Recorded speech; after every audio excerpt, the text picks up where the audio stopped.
I'd like to share a story, actually an experience that I had by applying one of your principles. What happened was I was filling up my motorbike one summer night, about 9 p.m. And as I was waiting for my motorcycle to be filled up, I noticed on the other side of the petrol pumps a really glossy black shiny car. And it caught my attention. So while I was waiting for the bike to be filled up, I meandered around the other side to get a closer look. And as I looked at this car, it was the most beautiful car that I'd seen as a street car. And I was admiring it, and I looked around it. And it was the first time I'd seen this car, and it was an Audi R8. I looked through the window to acknowledge the person, to say, wow, nice car. And it was a very attractive woman driving the car. Just gets better. So anyway, I thought to myself, wow, that's a really beautiful car. And then I thought nothing of it. And a few months later, I was listening to you, and you were mentioning about you only have to hold something in your attention for 17 seconds. I listened to that, and then a little while later, I thought to myself, what could I hold in my attention for 17 seconds that I'd really like? And I thought about the Audi car. I remember you made a point where you said, although you hold something in your mind for 17 seconds, it must be something that you can actually believe you can have. So if it's too far out of your belief system, it's probably not going to be good. So I thought to myself, well, that Audi car, I couldn't see myself actually purchasing one right now, but I could actually see myself sitting in one. I could believe that. And I could see myself looking at all the instrument panels and feeling the comfort of the chair and smelling the leather and holding the steering wheel. And I could feel that. And I said, yeah, I can do that. So I did that. Well, I forgot about that for a while, and it was about 3 months later, and I was getting my bike tuned up again. And a guy rolled in on another bike, and he had some decals around his wheels, and I liked them. And I asked him where he got that done. And he gave me the address, and I booked my bike into that place, and it was a custom shop for cars. So I booked in, and about a week later I went over, I dropped my bike in, and when I arrived, the guy that came out, we had an instant kind of interaction. We hit it off really well. So he said, just fill in your details here. And I said, how long will it take? He said, oh, you can actually wait for it.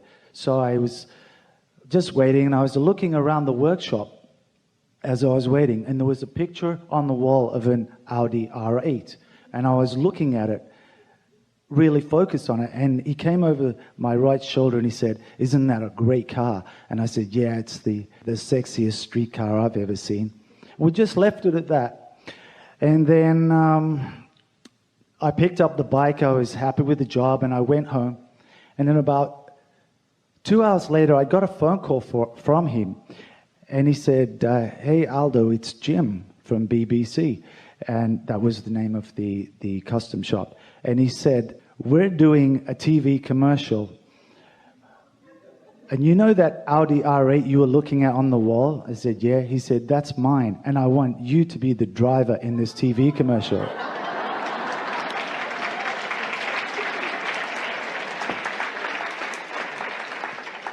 So, of course, there was no hesitation about that. They arranged the day, and I was in the car, and the film crew was all around, and, you know, it was a pretty big production. And I was sitting in the car, and one of the film crew poked his head through the right window, and he said to me, isn't this exciting that you're doing all this? And actually, the most exciting thing is I was sitting in that car, looking at the instrument panel, feeling the steering wheel, smelling the leather, exactly how I had it in my mind in those 17 seconds. I was thinking to myself, that's not exciting considering that I've created this. And if I've created this, what else could I create? So for me, that was a real confirmation on that principle worked. And there's now there's a TV commercial with me in it driving the car. And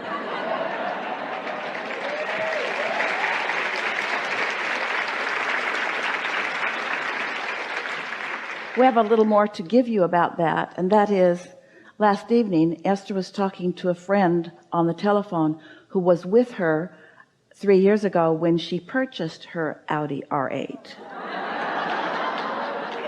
and black. Could you repeat that, please?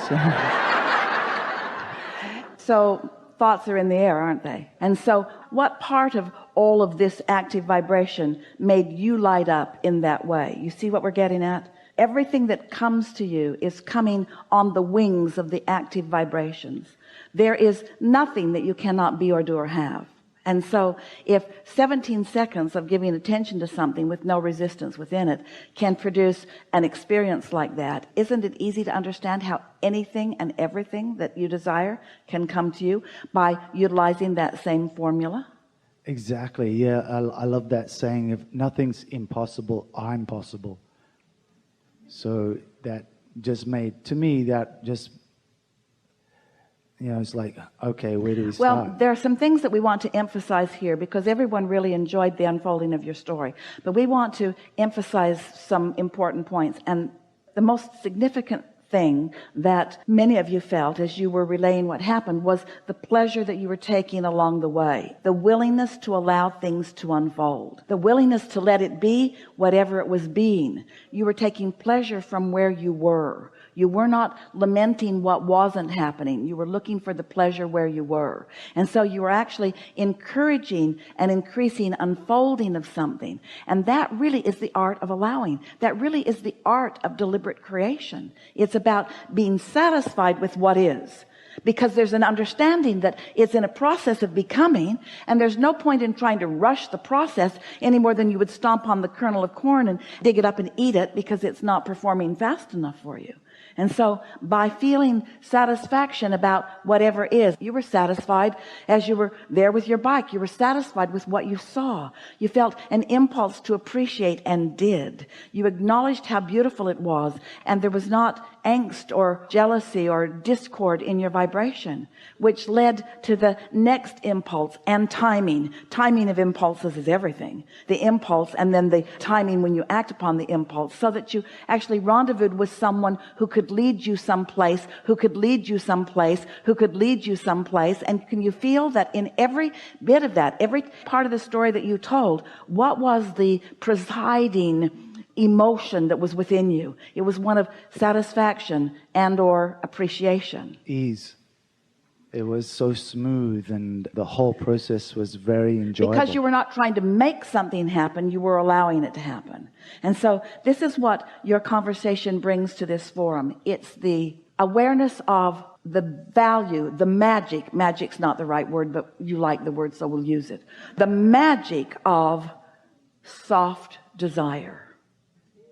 The magic of a desire without angst, a soft desire, a believable desire, a believable desire. You made your desire believable. Just want to see it.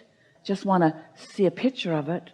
If you were to listen back to some recordings, you would hear a lot of conversation about Esther and her Audi R8. It was the most exhilarating vehicle that she has ever driven.